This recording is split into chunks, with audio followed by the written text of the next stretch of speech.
So I'm Nikki Paxton. I'm originally from Little Rock, Arkansas. I'm a mom of four boys. They're 17, 16, 12, and 9. I like to say that I run a bohemian frat house full of musicians and artists because that's who they are. We get into a lot of trouble together. They're very clever and just, it's fun to get to be their friend. It really is. What else makes me me? I'm Black, I'm queer, I'm from the South, all of the things, I guess. Our mission at Imagine Black is to help the Black community imagine a world that just is a place where they can thrive, and then help them come up with the alternatives to get to that point. I am the development director, which is super fun to say. I get to raise money, which I love doing, and I get to help amplify voices of people who are less heard. I've been there for about a year, and I have really just enjoyed learning so much. I've learned so much. I'm used to working in nonprofits. I have a master's in public administration, and but this is the first time I've worked at a place that didn't provide direct services. So, for instance, before I was a donor relations manager at Family Building Blocks, a place we all know and love. And it's so easy to sell, kids, families, diapers, formula. But the challenge being at Imagine Black, where we build political power for Black Oregonians, that's political. So it's been fun to learn how to talk to people about what it is that we do and just kind of explain to everyone how you're more political than you think. I've always been into nonprofit work. I've never not worked for a nonprofit, which probably started even in undergrad, just in my sorority. I'll plug Sigma Gamma Rho, Sorority Incorporated. We just celebrated 100 years. Yay. Um, so I've always cared about work that was community-based and community-driven. And having a master's degree and wanting to keep my foot in the door, even when I was a stay-at-home mom for 10 years, I still would take contracts and do consulting for nonprofits. And I kind of honed it in around development over maybe the last 8 years or so, because people like money. And so if you can get money, then you're irreplaceable. So I started consulting for Dickinson Development Consulting here in Salem. And then after the divorce is when I went on full time at Family Building Blocks, and that led to my position at Imagine Black. I feel like it might ruffle some people's feathers to say, well, why are you just building power for Black Oregonians? Why not everyone? And what I would say to that is we have decision makers in different spaces and places, and all of them, most of them, none of them sometimes look like me. And so if no one there looks like me, then they're probably not considering issues that would matter to me and my children. So everyone deserves that representation. So we do that by leadership training, by political education, by civic engagement. Because if I was to ask you, would you like to run for city council, or would you like to sit on this board from the governor? You'd probably tell me no. You'd probably tell me that you're not experienced enough or educated enough, or you don't know anything about politics. That's how they talk. But but you care about roads, you care about safe schools, probably. Even if you don't have children, you probably don't want the hooligans next door, uneducated. Uh, you care about clean water, you care about public transportation. Those are all things that the government provides. And if you don't have a say in how it's being provided, then it's just happening without you. And we don't want that for anyone, not for Black people, not for anyone. So Imagine Black started as the Portland African American Leadership Forum back in 2009 as part of 6 national forums, actually. And back then it was set up with about 20 African American leaders in the Portland area that wanted to train leaders. And since then, we have moved to, like I said, civic engagement and political education, but also having a C4 sibling organization. So we're able to act as a 501c3 and then do work also through our C4, which allows us to, say, endorse political candidates. But on the C3 side, we do lots of GOTV work, so get out the vote, helping with voter registration, that kind of thing. And again, just really trying to educate people on what it means to be engaged civically, because most people don't understand what that means. And you really know a lot more than you think you do. So it's just about helping to engage people on issues they're already passionate about. The pandemic, which has switched everything up for everyone, has really allowed us to be more statewide, especially we use a community organizing hub online now. It's called Mighty Networks. So it allows us to reach people that don't just live in Portland. We provide workshops and trainings online, so you don't have to be face to face. And the community is able to engage in a safe space because I don't know if you've been on the internet, but it's not always the cozy place, especially if you have opinions that differ from others. So it just kind of gives us a safe space to be together and allow like-minded people to get together, not just Black people, but also accomplices is what we call them, to share in the work that we do online. Well, I don't want to get too far into the public safety campaign, but I will say that there is a lot of over policing in this country and in this state as it relates to Black people. And we just know that there are dollars that can be better spent on keeping our community safe.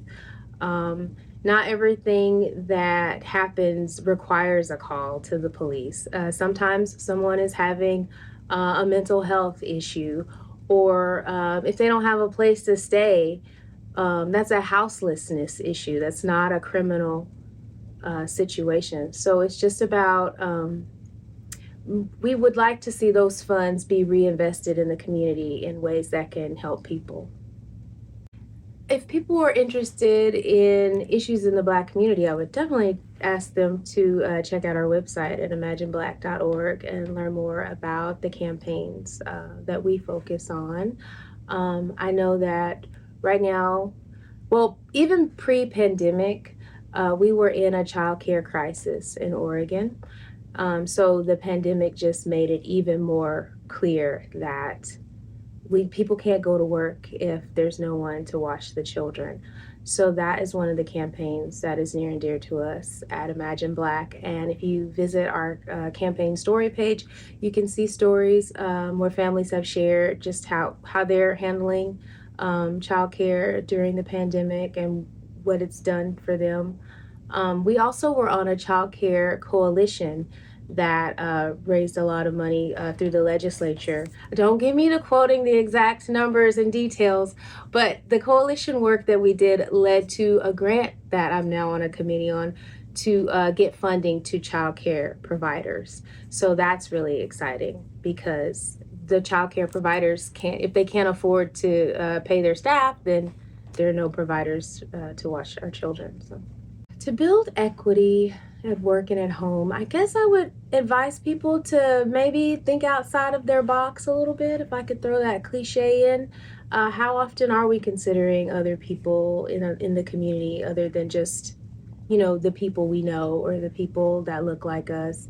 Are there community service projects that you can do at your job that would benefit someone else? Does your employer have an employee matching? I am in development.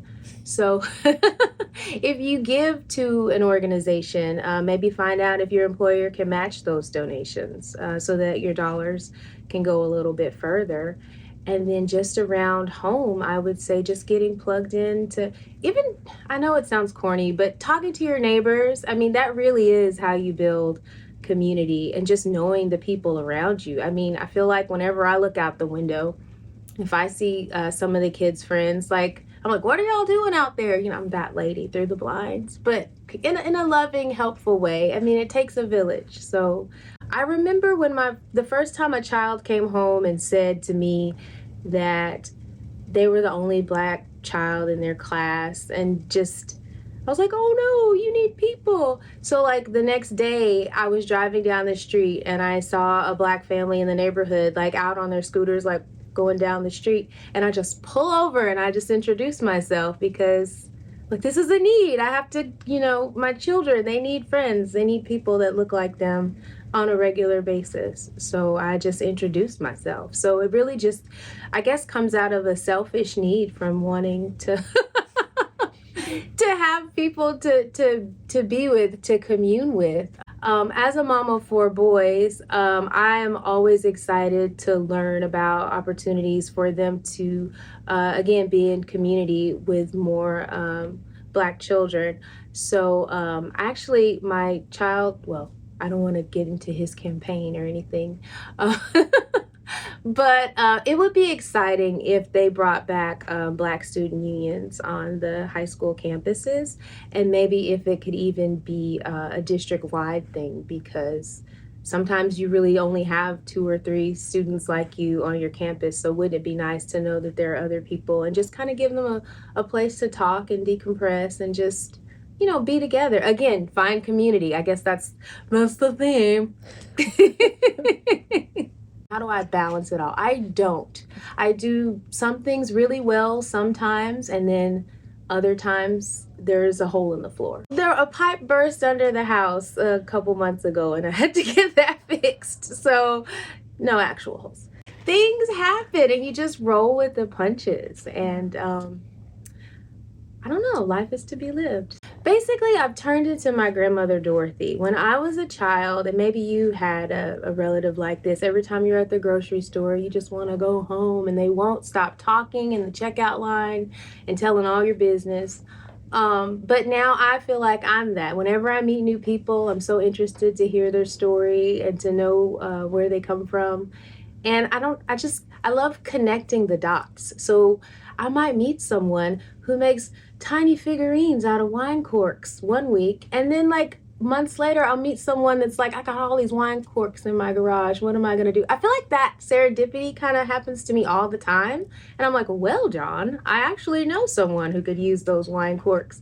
And so that always, like, it sparks conversations, it builds relationships, just from chatting it up with people. That's how Honey Mustard Lane. Did I talk about Honey Mustard Lane? No, I didn't. Okay. I started it because I moved here and there were so many cool things for families and kids to do, but it was all by word of mouth. Salem is set up a little bit differently than, I'm from Little Rock, which is also a capital city, but like our news channel and everything is in Little Rock. But here it's just like, you find things like on the bulletin board at Life Source or something. It's the biggest little small town, Salem. I love it. But it was hard to find things to do unless you knew someone. And I was constantly talking stuff up to people, and they would be like, well, I've lived here my whole life and I didn't know that. So I thought, well, I'm just going to start a website. So I did. And it was basically like a community calendar. I also posted craft projects because crafty. And I hosted a couple events myself. I keep having single people tell me when they move here that it's super hard to get connected and find other single people, because when you have kids and you come to a town, you just throw your kids at kids stuff and then you meet other people. But if you don't have kids or a dog, then what do you do? So I'm thinking I might need to revisit Honey Mustard Lane, for adults. That would be fun. Whenever I'm out and about, I'm that person that's talking in the checkout line or standing in my front yard talking to my neighbor for an hour. I just feel like we all need each other, and like, I'd rather know more people than not. And I know introverts are like sharpening their daggers against me, but I just know we all need each other, and building community is super important to me. And I didn't even realize it till I moved here, because when you grow up where you've always been, you know the people you know, and you don't even think about it. But if you just show up in a new place, then you just get to start with a blank slate. So that's really what I've done. Honestly, you're gonna have to talk to people. Every Black person that I've met in Salem came through me just walking up to them and talking to them, or meeting them through another person, because that's how we connect. We share our stories, and then someone says, oh, well, I know so and so, and then they become your friend, and then you just it keeps a link going. And it's really, I hate to make it sound that simple, but that's what it is. And I know lots of people feel like they're socially awkward, but literally everyone is socially awkward. I'm socially awkward. I think people would argue with me on that. I just don't care that I am. I'm just out here being me, and the people that are the people you're supposed to know will rise to the top, and the people that aren't you might not connect with, they will move out of the way. So it's really just about having the courage to just put yourself out there, kids. That's the answer. Oh my gosh. I mean, it's everything. I mean, whenever anything happens, I've got my little text chain of people that I'm texting. And they're people that I met here, people that are very near and dear to me. Also, just I think even as a woman, like you need people around you that think you're awesome and will just tell you that. People that are not trying to undercut you or backstab you, but just people who see you sometimes um, even better than you see yourself, if that makes sense. I feel like I'm connected to a group of Black women in Salem who really see me and they really cheer me on and they believe in me. And so sometimes I'll come to them and I'll be like, I don't know, you guys. And they're like, no, go do it. You can do this, you can do that. And I'm like, oh, is that how you see me? Oh my gosh, maybe I'm not a failure. No.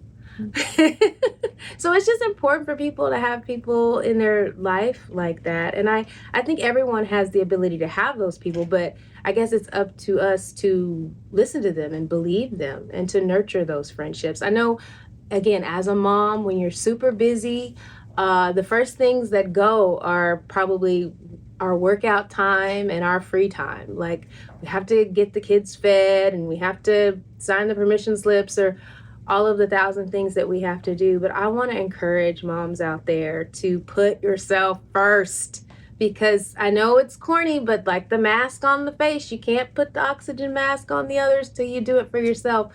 And the times that I spend with my friends, it takes me through the rest of the week. So don't sell yourself short when it comes to taking care of you, because one day these children will leave us and we'll be all alone. And wouldn't it be nice to have our own like life and interests? And you don't want to start from scratch when you're 50. Like build it now, you know.